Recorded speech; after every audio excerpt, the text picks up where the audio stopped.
Icon here again to go over some DC TV. Today we have Batwoman and Supergirl. So let's get right into it. So for Supergirl, this was a very cut and dry episode. It was basically the Lena Luthor Andrea episode. It starts out with the mystical shadow creature that we all know to be Andrea, where, you know, because she's working for Leviathan. She tries to break into the DEO to break out Rip Cord, I believe his name was, or Rip Roar or whatever. And then, you know, she tries to get in. Supergirl's there. She can't get him. So she goes to Lena. She's like, look, I know we got beef, you know, but we used to be friends, so, you know, help a sister out. And then Lena's like, no, I won't do it. And then she's like, we used to be friends. And then she's like, we're not friends. And then it goes into their whole backstory. The two of them, they met in high school or college or whatever. They bonded. They were the two rich girls that comes from like the bad parents. They went to college together, you know. And then they just paralleled like their entire situation. You know, when they got older, they showed when Lena was working with Lex, and when Lex went crazy trying to kill Superman. Andrea, she was going through a situation where her father's company was in trouble because a rival company had came out with a cell phone chip that was 4 times faster than the chip that her company came out with, and they were in the process of you know, going into bankruptcy. So Lena reaches out to Andrea. She's like, listen, there's this medallion that my mom told me about since I was a kid. You know, it's supposed to have like the power, and I can use this to stop my brother who's trying to kill Superman. So Andrea's like, you know, whatevs, I'll go with you. You jump, I jump, you know, one for all for one. They go to the jungle. Lena finds the place where the medallion is. Andrea falls into the hole, into the temple where, you know, the medallion's being hidden. When she's in the temple, this old dude pops up out of nowhere, like ghost style, and he's just like, oh, you must take the power. And then she's like, what do you mean? He was like, you work for Leviathan now, take the power. And she's like, no, you know, Lena wants the power. And then he's just like, you know, well, your dad's in trouble, you know, he's suicidal. When the company goes under, he's probably going to kill himself, and we can save him. Leviathan can save him, but you must, you know, but if you take the medallion, we'll save your dad, we'll save your company, but we own your ass. And then she wanted to save her dad, and she wanted to save her family, so she's like, okay, fine, I'll take it. Lena comes downstairs, she's like, bitch, where's the medallion? Andrea's like, I don't know, there was nothing here. And then Lena's just like, that cannot be. And then she's like, but it is. You know, so Lena goes back empty-handed. Lex gets locked up. You know, she starts going through like all these problems, and then like Lex Corp is in trouble. The family name's being dragged through the mud. But on Andrea's end, the rival company who had that new chip, the chip magically was blowing up phones and causing problems. It was faulty. The dad was in good stock, and her company flourished. You know, she ended up having good luck as a result of having the medallion, which was you know, again, it's like basic like good luck, bad luck. So then, you know, Lena, she's in despair. She ends up going to, well, she was in Metropolis. She, like an old friend of hers took her to Metropolis, and then she saw Andrea at a party in Metropolis. Andrea, she got the nerve to have the damn medallion on her neck. She saw Lena and almost had a heart attack. She's like, I didn't know you'd be here. And then she's like, bitch, is that the medallion? And then, you know, that's when they stopped being friends. And, you know, I'm glad that happened, because I was very critical of Lena when she got mad at Kara, when Kara told her, like, I'm Supergirl, and then Lena got all mad, and she's like, oh, you betrayed me, everyone betrayed me. I was just like, girl, it ain't that serious. But then, it's like, now I see why. Because, you know, now that we see the backstory, we know that, like, Andrea was her best friend, and she basically, flat out, she stole the medallion from her. Like, Lena really wanted that thing for herself to do good, and Andrea basically, like, you know, she basically copped it for herself, so she did feel betrayed.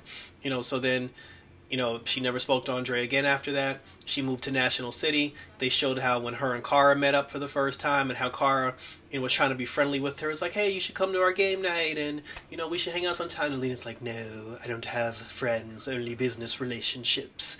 And then, you know, Kara just kept pushing, and then eventually, you know, she got through, and then Lena was like, sure, why not? Let's be friends. So, obviously, when Kara lied to her about the Supergirl, I mean, although it's not the same thing as the Andrea thing, but when Kara lied to her about the Supergirl thing, I understand why it triggered her. You know, I understand why she felt bad, because she's just like, you know, Andrea betrayed me, I let Kara in, and then Kara betrayed me, so I can't trust no one because I'm a Luthor. You know, so I get it. You know, like, I can't really say too much about that. But in the end, like, Andrea was just like, listen, you know, please help me get the medallion. And then, you know, then they showed the scene where, you know, where Lena basically brought her in, and she was like, yo, just because I ain't your friend no more doesn't mean you can't be useful to me. So she had her come in and buy cat coat just to make, you know, just to hurt Kara. And then, you know, like, later on in their conversation, she was like, so are you going to help me? And then she was just like, all right, cool. She was, you know, Lena was like, I'll help you, you know, because we were supposed to be friends. So she comes up with it, because Andrea's whole thing was she can't get to Ripcord because, Rip Roar, she can't get to him because Supergirl's guarding him. And then Lena's like, well, I've got Supergirl wrapped around my pinky. So she comes up with a plan. She calls the distress signal. Supergirl comes running in. And then while Supergirl was with Lena, Andrea, you know, put the smoke mask on and everything. She went to the DEO, started wreaking havoc. You know, she had put this, Lena gave her some technology that had the G-waves in it, which controlled everybody. And it controlled everybody except Alex. But because the waves, because like the Q waves are created from Jean's brother, as soon as she activated the device, Jean was like, hold up, something's going on. So Alex wasn't, you know, affected by it. I forgot why. Jean wasn't affected by it, obviously, because he's a Martian. And then it was the two of them versus the entire DEO. They actually held their own. You know, Jean was fighting Andrea. You know, Alex had to fight Brainy, but then, you know, when they lost the fight, you know, Alex just screamed for Supergirl, and then she heard her, and then Supergirl left Lena, and then she swooped back to the DEO. You know, she fought the two of them, she saved everybody, but Andrea and Rip Roar got away. So then, you know, she goes back to her, you know, like Andrea and Rip Roar goes back to Lena. And then Lena's just like, all right, I saved your boyfriend. Now give me the goddamn medallion. And then she's like, no, I told you it was cursed. And then she was like, give it to me. It's my destiny. And then she ended up giving her the medallion. She took her boyfriend and she left. And she was like, I thought you were trying to help me. And she was like, bitch, I'm trying to help myself. L-Corp, you heard? So then Andrea leaves. And Lena's like, you know, it's on to the next phase of the plans. Because she told Brainiac Eve Tessmacher, she was just like, you know, tell me everything you know about Leviathan. Because, you know, when she encrypted like the wording on the medallion, it said Leviathan. So Lena knows that Leviathan has something to do with it, and she wants to know who these people are because these people showing up like ghosts. You know, like when Andrea had to do the first mission, that old lady came out of nowhere, and she was just like, you said you were gonna work for us, and then, you know, they rolled up on her boyfriend. You know, that's how he ended up as being Rip Roar. That's how he ended up being Rip Roar, because they were gonna kill him because Andrea didn't want to. She didn't want to. You know, she told him, because she was in love with him. She told him about Leviathan, and then he was like, oh, he gotta go. And then she was like, no, don't kill him. He can help you. And then there's like, all right, fine. So that's how they turned him into Rip Roar, and then, you know, they left him alive. So, and which was stupid to me because Andrea, she didn't have the medallion. She knows how crazy these people are. She knows how they just pop up like smoke. And she really thought that her and like Rip Roar would get away.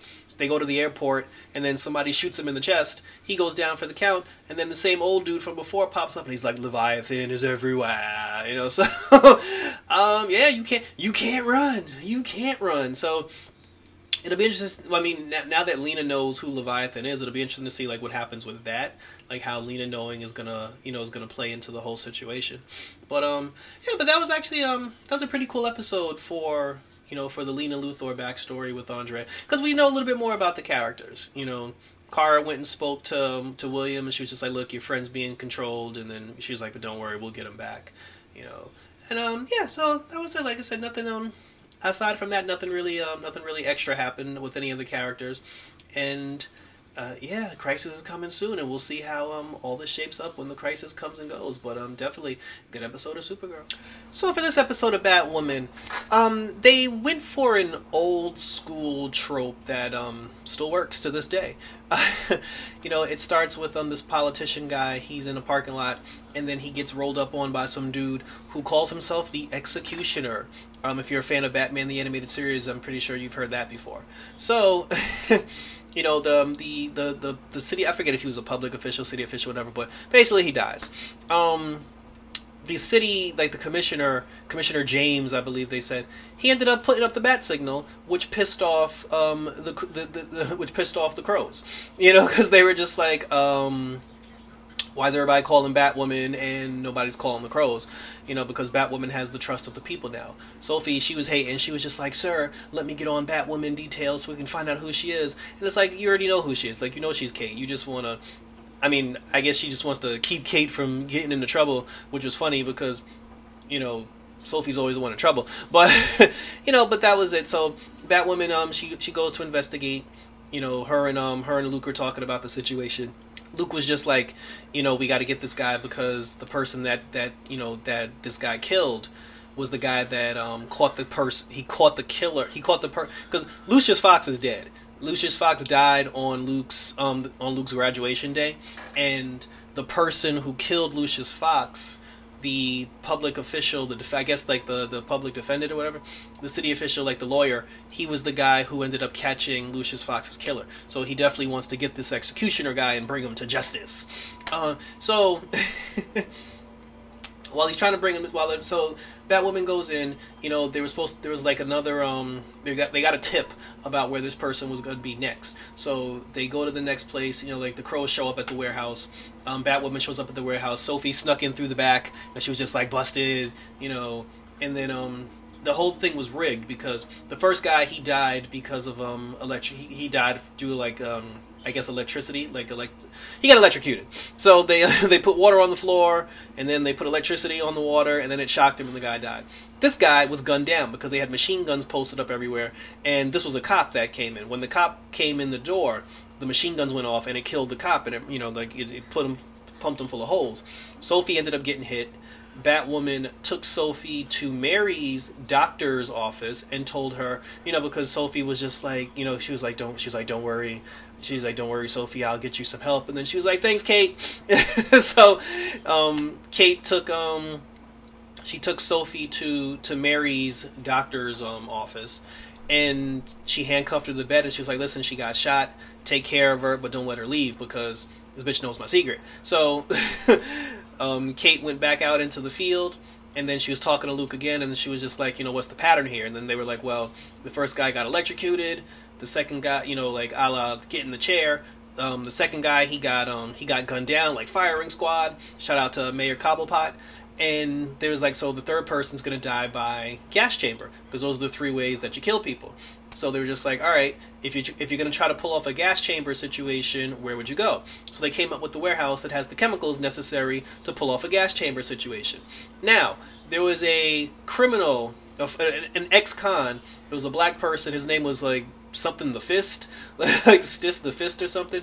This black dude who had beef with the lawyer from back in the day because the lawyer got him a shitty sentence, and then he actually punched him in the courtroom, and he was like, when I get out of prison, I'll kill you. And because of overcrowding, they let him out of prison. So when the lawyer died, the crows assumed it was the black person.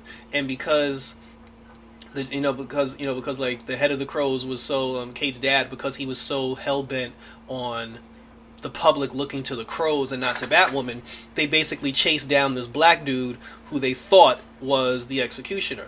But because Kate was at the chemical warehouse, you know, the actual executioner showed up. Kate bumped into a security guard to try to get her phone number. Things were pretty quiet, but then the executioner busted through the door, hit Kate with the truck. He took the chemicals that he needed, and then he took off. So, meanwhile, the crows are over here chasing this black dude. Luke discovered that, well, not discovered, but Luke said that the way the Batsuit works, like, it takes imaging imprints. So because she got hit by the car, the imprint of the license plate should be embedded into the suit. So they find the license plate, they pull the guy's information up. Kate goes down to his house, and there's like a canister on the coffee table. She picks up the canister, and it had a flash drive in it. So her and Luke, they look at the flash drive, and the actual executioner who worked at the corrections facility, it was him confessing, saying that he was a correction officer, he is the executioner, but the reason why he killed the lawyer, the police officers because they were crooked. He said that, you know, when he was the executioner, he killed a lot of people and he sentenced a lot of people to the death penalty. But then he said after a while he noticed that all the people that were getting put on death row were all black or brown people. He said that they were all getting put in for the same things. A lot of them kept saying that their confessions were coerced, and there was a lot of like underhanded shadiness going on. And he said that he noticed he never saw any rich white guys, you know, coming through to be executed. So he ended up doing some digging, and he found out that all the officials were, you know, were corrupt, and they were the ones trying to, you know, set up like the poor people. He was like, I never saw poor people, I never saw, you know, black people, I never saw Spanish people, I didn't see brown people. It was those people he saw. He's like, I always saw those people. He's like, but I never saw like any rich white guys. So he was like, the fix is in, and he was just like, you know, that makes me the murderer. Like, that makes me a killer because I'm the one that sentenced a lot of these people to death, and the majority of them are most likely innocent because it's the system that's corrupted. Duh. You know, so he decided to take the law into his own hands. He put on the executioner's mask, and he went to take down the crooked officials that tricked him into sentencing all these people to the death penalty. So he basically gave them the same medicine that, you know, was dished out to the you know, to the people who didn't deserve it. So he did one execution. He did one execution by electric chair. He did one by firing squad, and then they were just like, well, who's the third? The third person was a judge, and the judge is the one who's going to die by gas chamber. So they go down to the judges. You know, they go down to the judge's courtroom. Kate shows up. Mr. Crow shows up. They're both in there. Kate fights the executioner. Batwoman fights the executioner. She gets beat up. You know, the dad comes in, saves her, and then they end up getting the judge out of there. But they got the judge to safety, and they were able to knock out the executioner and put him down for the count. So then the room barricaded itself, and gas started filling the room, because what he was going to do, he was going to seal the judge in the room and fill it up with gas, a la gas chamber.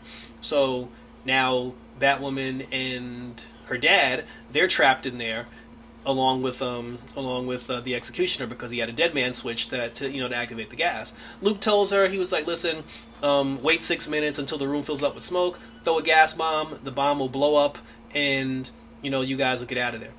Before that happened, Kate was talking to her dad, and then he was just like, I hate the bat signal, the symbol, I hate what it stands for. He was like, because the symbol is what killed my wife. And then she was just like, you know, then Kate was just like, you know, you can hate the symbol, but she was like, we weren't responsible. She was like, Batman wasn't responsible for killing your wife. And then he was just like, you know, in the end, he told her, he was like, listen, he was like, it's hard. He said, I have to blame Batman. I have to blame the symbol, because if I don't blame Batman for my wife's death, then that means it's my fault, and I ain't gonna blame myself. Fuck that. So, and that was his whole thing. It was his own personal guilt, which is why he kept blaming other people for, you know, for the situation. And, you know, but he finally came around. Like, he finally came around. So, you know, they ended up getting out of the room. You know, Kate went back. You know, Kate was at the Crow headquarters. She was talking to her dad. The two of them hugged each other, you know, and they both said that they're not going to give up on Beth, and they're going to do everything they can, you know, to try to save Beth, because Kate was like earlier, you know, because he was just like, oh, Kate turned into Alice because of Batman, and she was like, nah, Kate turned into Alice because we abandoned her. She was like, actually, you abandoned her because I was looking for her. But then Kate even admitted there were certain situations in which she gave up as well. Like, there were certain locations she crossed off the list, and she was like, I didn't have to do that. And she was like, I'm just as guilty as, like, my dad is for abandoning Beth. You know, so Sophie, she was at Mary's doctor's hospital thing. She tried to get herself out of bed. Well, she got herself unhandcuffed, and then she bumped into Mary trying to sneak out, and then Sophie was like, I know who Batwoman is, and then Mary was like, so what, you gonna rat on her, you gonna snitch, you know, she was like, that's your thing, isn't it? She was like, Batwoman saved you twice, and now you're gonna snitch in, like, you know, reveal her identity. And then she was like, yo, that's your MO. And then Sophie was like, what do you mean? And she was like, first of all, you lied on Kate when you guys were in the army. You chose, you know, like, you shitted on Kate, you hurt her feelings. And then now that Batwoman's helping you, you about to shit on Batwoman. So she was like, yo, you foul. Like, that's the type of person that you are. And then Mary was like, what? And then Sophie was like, whatever, biatch. And then she left. When she went back to to Crow headquarters and saw Kate and her dad, like, hugging and crying, she felt bad, and she was just like, all right, I'm gonna bust you, but I ain't gonna do it today. Like, I'll save that for another day. And then then Sophie left. So Alice and her false face friend, she basically dressed him up like this guy that like this doctor scientist guy that works at the same company that Mary's mom works for. So the dude, they got the skin on him, and then he did the voice thing. But while he was getting dressed, he was just like, yo, what's really good with you and Kate? And then she was like, why is Kate not dead? And then she was like, don't worry about it. And he was like, yo, he's like, I know that's your sister, but he was like, I was there for you when you were a kid. I'm the one that fed you, played games with you. And I'm like, first of all, you only did that because her dad had her locked up. And somebody needs to tell me what happened to the dad, because I'm waiting for that story. But he was just like, yo, don't do that. Like, don't kick me to the curb for Kate, because it's been me and you since day one, and I'm not going to let Kate come between her.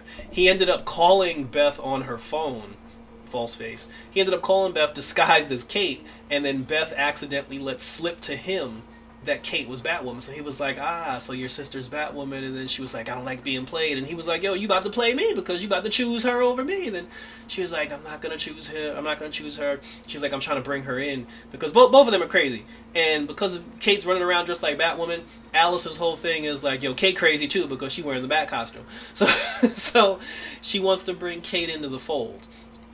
She wants to make her a part of like the family and part of the team. And the mouse, they call him Mouse, I don't see him being okay with that long term. So there will be a situation, my prediction is there will be a situation where Beth is going to have to choose Batwoman or Mouse, and she's going to kill Mouse to save her sister. So, but that's how that's going to end. But now the doctor that False Face dressed up as, he killed him. Because he got mad at Beth and then he killed the guy. So he's going to continue to put on this persona, to sneak into the doctor's office. Because he ended up getting something out of it. They showed like a gun. It was like a gun or a weapon or something at the end of the episode. It showed like what he got from the office. So we'll see what that gun's going to do and how it'll be used against Batwoman going forward. But yeah, but like False Face is in the house, so we gonna find out. We gonna find out what he's gonna do with it. Maybe he'll dress up like Luke. I like to see that because there's gonna be a lot of blackface jokes if he dresses up like Luke. But yeah, good episode of Batwoman. Definitely good episode of Batwoman. And I said Crisis is coming soon. I already saw the commercial, and I just want to see how everything fits together. See how it all comes together. So that was it. Those were my reviews for both Supergirl and Batwoman. Leave a comment, like and/or subscribe. Follow me on Twitter at Red Eyes Media. That's Red Eyes with a Z. Leave a comment, like, and subscribe. Follow me on Instagram at Red Eyes Black Fire. Again, that's Red Eyes with a Z. Got some more stuff coming in the pipeline. Got some Street Fighter stuff that's already live on the channel, and might have some camera issues. And once I get my camera situation settled, I'll have my New York City anime convention video coming up as well. So thanks for tuning in, and until next time, as always, guys, I'm out this bitch.